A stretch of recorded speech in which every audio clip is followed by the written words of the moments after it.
If you feel like you spend your entire day repeating yourself, you're not imagining things. Put your shoes on. Put your brush away. Time to clean up. And somehow, it feels like your child didn't hear not a single word. Parents often come to me saying, my child doesn't listen to anything I say. And underneath that frustration is usually something deeper. They're wondering if their child is being defiant, if they're being ignored on purpose, or if they're failing at setting boundaries. So let's lay this out properly. Most of the time, children are not just not listening, they're not processing. Listening is not a moral skill, it's a developmental one. Young children have limited attention, limited working memory, and limited impulse control. That means hearing a direction and acting on it is actually a complex brain task. When a child is playing, regulating emotions, or transitioning between activities, their brain is already busy. So, when you call out a direction from across a room, their nervous system may not be available to respond, even if technically they're hearing you. This is why repeating yourself louder doesn't work long term. The first shift that changes everything is understanding this. Children listen best when instruction matches their brain state. If your child is deeply engaged in play, you're asking them to switch mental gears instantly. And honestly, that's also something that is kind of hard for an adult brain to do.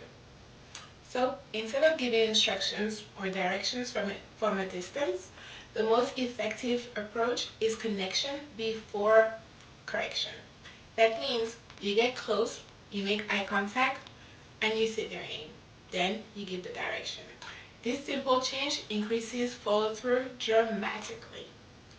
The second piece most parents miss is instruction overload. Many parents give multiple directions at once. Put your toys away, then wash your hands, then come to the table. That's 3 steps. For a young child, that can be too much information to hold in a working memory. So the child hears parts of it, then they get distracted. And from the outside, it looks like they're ignoring you. What actually works better is one clear instruction at a time, or one clear direction at a time. Put the toys in the bin, pause, then you give them the next step. This isn't dumbing things down. It aligns your expectation with how your child brain actually works. The third reason children don't listen is competition stimulation. If the TV is on, toys are everywhere, and siblings are making noises, the child brain is sorting through a lot of sensory input, and your voice just becomes one more sound in a busy environment. This is why children respond so much better in a calmer space. If you need cooperation, lower the sensory noise first. Turn off the background screen, reduce visual clutter, then give the instruction. The environment either supports listening or it competes with it. Now, let's talk about boundaries, because this is where listening often breaks down. Children are more likely to listen when boundaries are predictable. If sometimes a rule matters and sometimes it doesn't, children will keep on testing. Not because they're trying to manipulate you, but because inconsistency makes the system unclear. For example, if we clean up before dinner is sometimes enforced and sometimes skipped, your child doesn't know which version of the rule is real. So they keep pushing to find out. Listening improves when a child knows what's to be expected and that it will be expected every single time.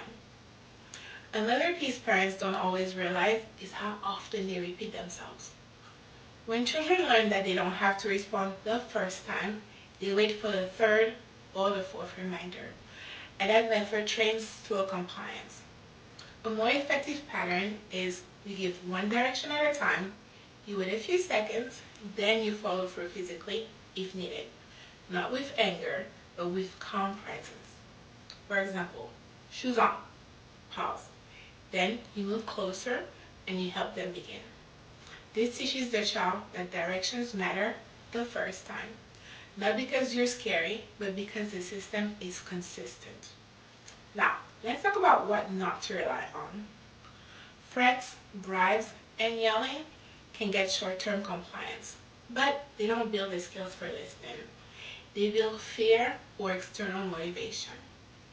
Children learn to listen best when expectations are clear, directions are simple, and the environment supports focus, and the adult's response is predictable. This is what builds internal cooperation over time. Another big factor is emotional state. If your child is tired, hungry, or overstimulated, listening capacity drops. This isn't defiance, it's a nervous system overload. That's why many "my child is not listening" moments happen before meals, at bedtime, and during transition. These are the moments when the brain is already taxed. In those moments, lowering demands and increasing support often works much better than increasing pressure. Now, here's what to say in the moment. Instead of "you never listen to me," try "I need you to put the toys in the bin now." Instead of "how many times do I have to tell you?" Try "it's time to move your body to the table." Clear, short, neutral. When language gets emotional, kids tune out. Finally, here's the reframe that helps most parents breathe again. And I want you to hear this clearly. Your child's ability to listen is not a reflection of your authority or of your worth as a parent. It's a skill that develops with brain maturity and consistent structure. When you adjust how you give directions, how many directions you give at once, and how consistent you follow through, listening improves. Not overnight, but steadily. Remember, you're not raising a child who doesn't listen. You're raising a child whose brain is learning how to shift attention, follow through, and regulate impulses. And that's something you can fully support without the yelling, the threatening, or bribing them to get there. Bye, guys.